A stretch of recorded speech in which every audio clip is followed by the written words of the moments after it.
know how that be, man. You ready? Yeah, it's already recording. You know how that be, man. False flag. Alright, hello, Shalom, my praises on the glory to Yahawashi. We out here another weekend, man, in this hellhole called Babylon, man. Alright, to prophesy against this place, alright, to wake up the hopeful elect, man. That's right. Out of you Negroes, Latinos, and Native Americans, wake up the 130 and the 144, man. Alright, to tell you 2 days y'all gonna have to go, and tell you American peons that y'all gonna have to go along with this society, man. Alright, give me somebody give me.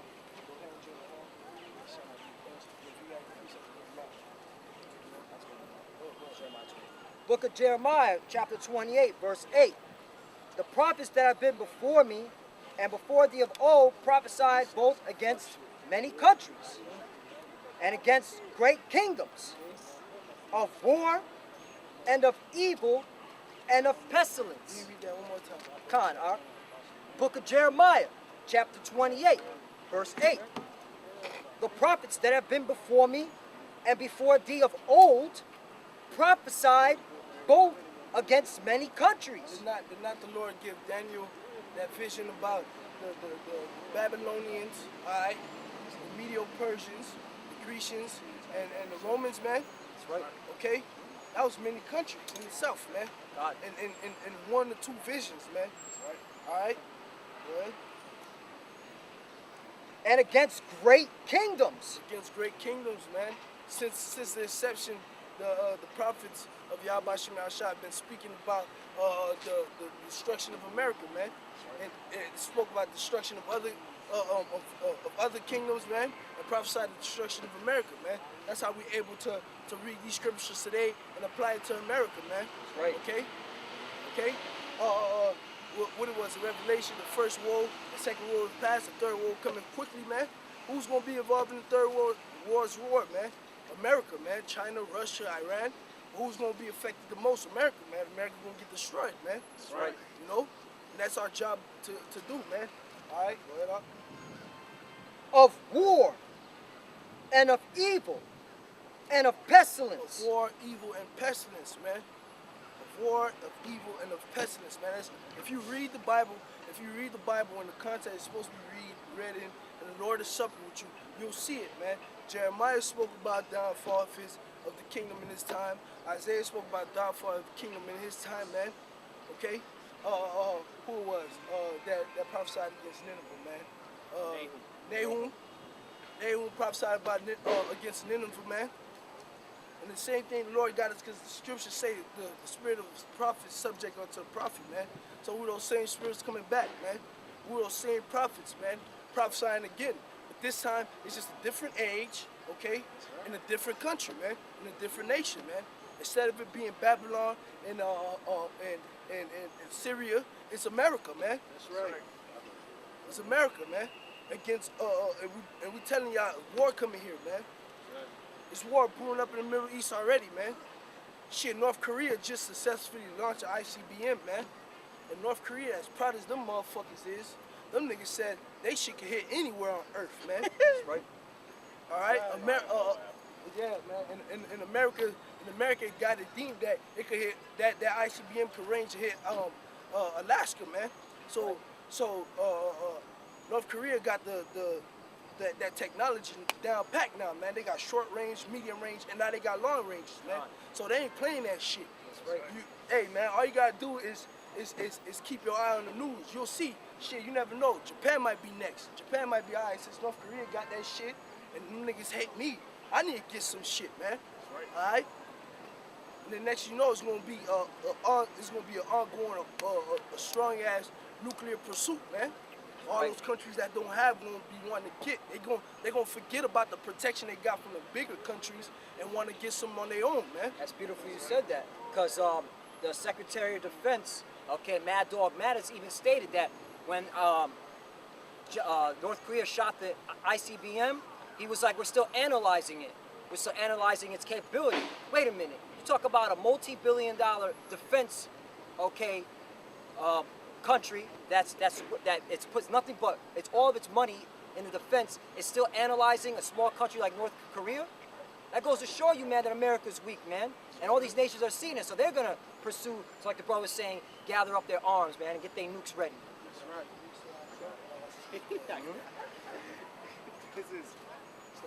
This is Joel chapter 3, verse 9.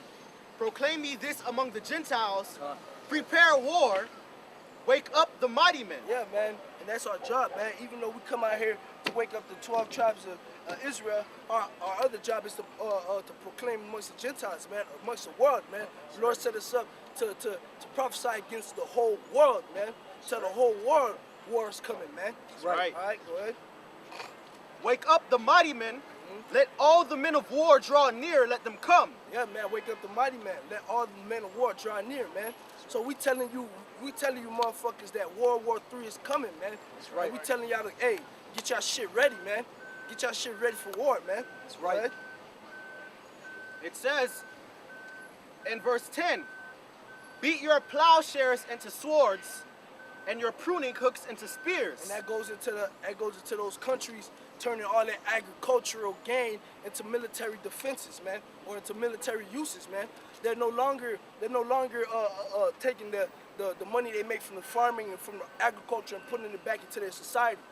They're funding all that and funneling all that money into their military, man, right. to make their military stronger, man, to make their military more greater, man.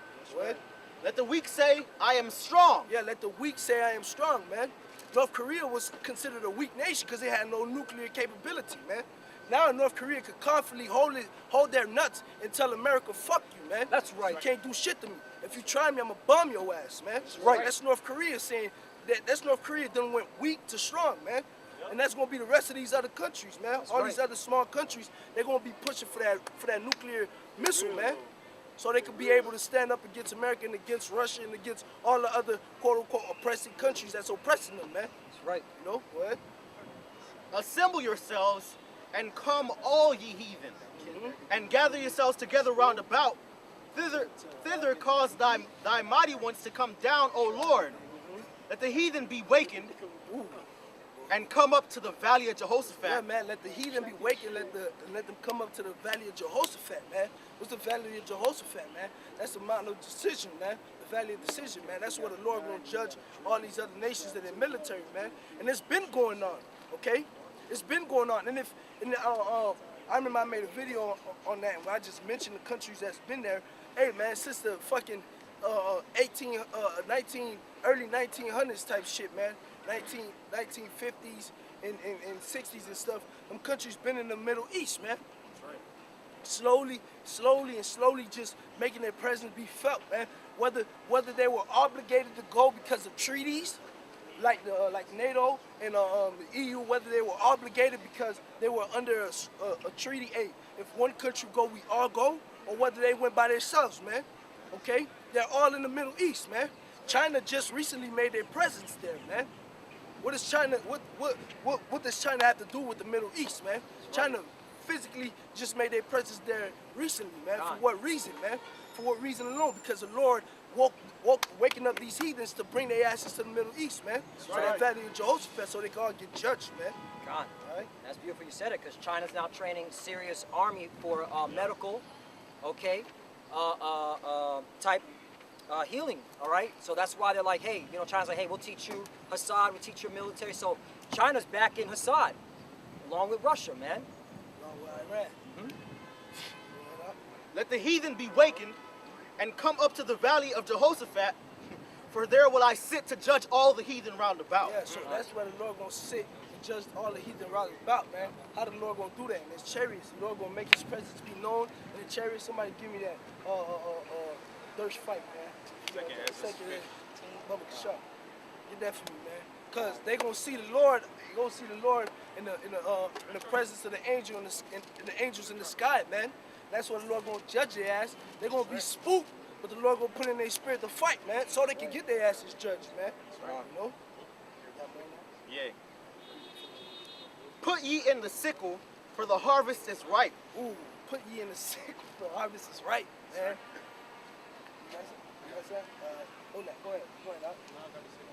Read it. Oh, okay. Oh, yeah.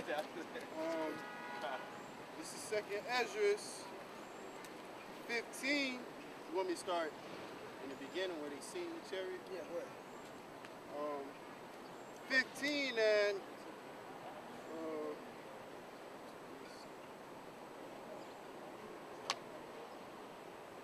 It's 13. 13. Salat. Salat.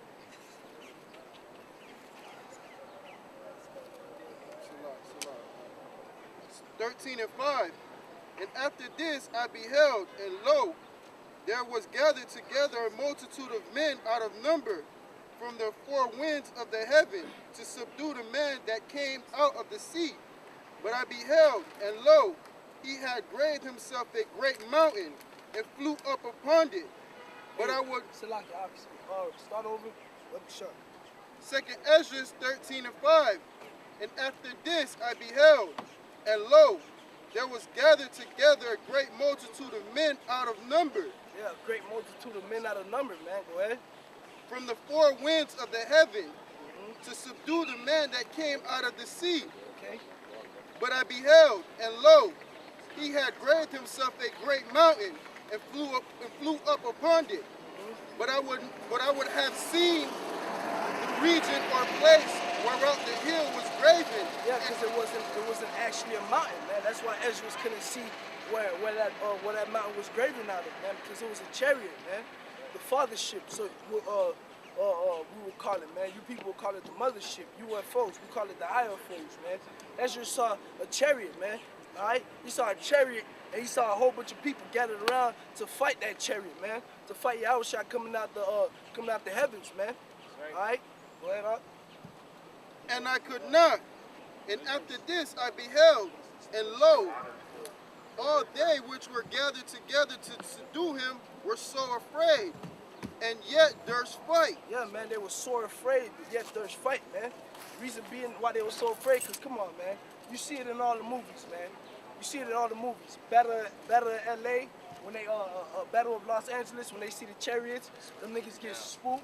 All right, War of the Worlds, when they see the UFOs, they get spooked. Everybody got spooked. All right, Independence Day, when they first seen the chariots, they got spooked, man. All right, but the Lord put the spirit on all of them to fight them in all those movies, man. That's right. In all those movies, and the Lord's gonna do that in real life, man. They're gonna see the chariots, they're gonna shiver up, buck up, bitch up, but then the Lord just gonna tap them, whoop, fight me. Them niggas gonna just be like, all right, we gotta go get them, man. The Lord gonna set them up for an okey doke, man. All right, what up? Verse 9, and lo, as he saw the violence of the multitude that came, he neither lifted up his hand, nor held sword, nor any instrument of war.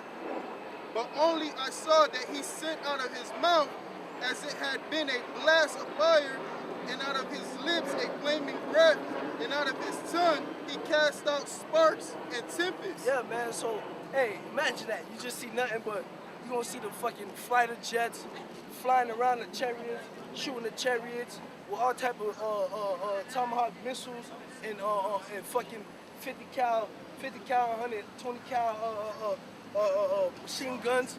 Niggas on the ground gonna be shooting RPGs, homemade rocket launchers, sending them shits, man. Them shits not gonna shake the chariots. All the Lord gonna do, the Lord might not even move, man. The Lord might just stay there and let all them shits make it seem like it's hitting the chariot, man, and just light up, man. Start shooting laser beams at them motherfuckers, man. That's what's gonna happen. The Lord gonna shoot laser beams at these niggas, man. At these heathens, man, in the Valley of Jehoshaphat, man. Right. All right. That was it on that up. A little bit more. Verse 11, and they were all mixed together, the blast of fire, the flaming breath, and the great tempest, and fell with violence upon the multitude which was prepared to fight, and burnt them up every one, so that upon a sudden of an innumerable multitude nothing was to be perceived. Damn, son, you hear that, bro? Yeah. Hey, a innumerable number after the Lord light their ass up with lasers, it was none to be seen, man. Nobody was left standing, man. Right. Nobody's gonna be left standing, man. Not one. All right? That's gonna be the Valley of Decisions, man. The Valley of Jehoshaphat, man. All right? Get that. Second. One more. Two world capital, world It's Zechariah chapter 5, verse 1. Then I turned and lift up my eyes and looked, and behold, a flying roll. And he said unto me, What seest thou? And I answered, I see a flying roll. The length thereof is 20 cubits, and the breadth thereof 10 cubits. Then said he unto me, This is the curse that goeth forth over the face of the whole earth. Yeah, man, that's gonna be the curse that goes forth over the face of the whole earth, man. All right, when them chariots materialize in the sky, man, it's gonna be a curse upon the whole freaking earth, man. It's gonna be a sight for every man to tremble and fear at in those days, man. All right, just imagine that, man. You just, you know, shit the fan, everybody just, you know, doing what niggas do, cause the scriptures tell you, just like the time of Noah, till them nukes come, niggas gonna be marrying, drinking, you know, being in feast and all that. So imagine niggas still being niggas, man. Alright, niggas still being niggas. Okay, ain't no water for them niggas to drink, ain't no food for them niggas to drink. Them niggas can't take showers. Bitches still gonna be smelling like ass. Okay, niggas still gonna be being niggas. And then all of a sudden the chariots is gonna pop out the sky. Imagine, boom. That's a curse. It's gonna be a curse to you niggas, man. For everyone that stealeth shall be cut off, as on this side, according to it. And everyone that sweareth shall be cut off, as on that side, according to it. I will bring it forth, saith Yahweh of hosts, and it shall enter to the house of the thief, and into the house of him that sweareth falsely by my name. And it shall remain in the midst of his house, and shall consume it with the timber thereof and the stones thereof. That's right. That's right, man. Them chariots along with those nukes gonna do damage, man. It's gonna be an epic sight, man. Hey, that's why I forget who, I think it was Jeremiah who said, the Lord shall no more be called the power that delivered Israel out of Egypt, man, but out of the land of the north, man. Because along with the chariots and those nukes, when Yahawashi make his presence be known, man, and shoot that fire and tempest out on you people, man, in the Valley of Jehoshaphat and in America while the nukes dropping, man. Okay, that's gonna be an epic scene, man. A great deliverance, man. Okay. Never once seen before, never will be seen again, man. That's how beautiful and epic it's gonna be, man. Beautiful and marvelous is gonna be in its appearance, man, in its sight, man. You know? See, you guys understand that? This is Revelation 11 and 12. And they heard a great voice from heaven saying unto them, Come up hither. And they ascended up to heaven in a cloud, and their enemies beheld them. It's talking about the elect, man. They ascended up into heaven, into the cloud, the chariots, man. And their enemies beheld them. And sorry with you Edomites, and you 2/3, y'all seen the elect getting beaten up during that midst of World War III, during the midst of all this chaos happening, man. Right. It says 13, in the same hour was a great earthquake, and the 10th part of the city fell, and in the earthquake were slain of men 7,000. Yeah, the 10th part of the city is talking about the whole of America, man. And the slain was 7,000. That's completion. So it's gonna be a complete amount of people getting slain in this place, man. Right. It says, and the remnant was affrighted and gave glory to the Most High of heaven. Yeah, the remnant, that's the elect. While they was getting beaten up, all these bombs was coming down, so they was affrighted in the chariots, man. Because it was like a scary moment. And it says, verse 14, the second woe is past, and behold, the third woe coming quickly. So that's talking about 2 world wars have passed already, so this third war is coming quickly, man. And then people, they probably say, oh, that's going to be over in the Middle East. No, it's going to happen, it's going to be in this place, man. These bombs going to hit on America, man. Hey, it's like, if people say it's going to happen in the Middle East, then niggas are really stupid and cannot understand words. Because I never knew the Middle East was a whole world. It says World War III. That means the whole world is going to be involved in that war, man. That's right. If it was just the Middle East, it would have said Middle East War III. It says World War III, man. Come on, man. The American military's in the Middle East. So that's causing up problems with all the other nations. All right? American military's in South China Sea. So that's causing problem amongst all the nations, man. That's world, man. World war. The NATO is in the Baltic and Black Seas, man. So that is a world war, man. They're out there testing their weapons and shit, man. And it's America that's pioneering this shit. It's the main one. That's right. The hammer of the whole earth. Yeah. So what the fuck? That's not gonna happen here, man. Man, you people, like, the Lord got you out of delusion, man. Sleep. Oh, man. Yeah, I'm gonna go with you gotta go. Hey, I got it. Hey, hold on a second. Hey, tell him, bro. Tell him, man. Because the brothers were just talking about the laser fire, the Chariots. And I was looking up the hottest laser known to man. It heats up to 3.6 million degrees Fahrenheit. And that's man standard. So just imagine the Lord laser beams, man. Hey, that's beautiful. Yeah. Back to the Lord. Isaiah chapter 66, verse 15. For, behold, the Lord will come with his fire and with his chariots like a whirlwind to render his anger with fury and his rebuke with flames of fire. Yeah, boy, so just imagine that, man. What it was, 300 what? 3.6 million degrees Fahrenheit. 3.6 million degrees Fahrenheit. The nukes, imagine how hot that is. So Lord not gonna be a man to let the nukes outshine his fire. You feel me? How hot the nukes gonna be?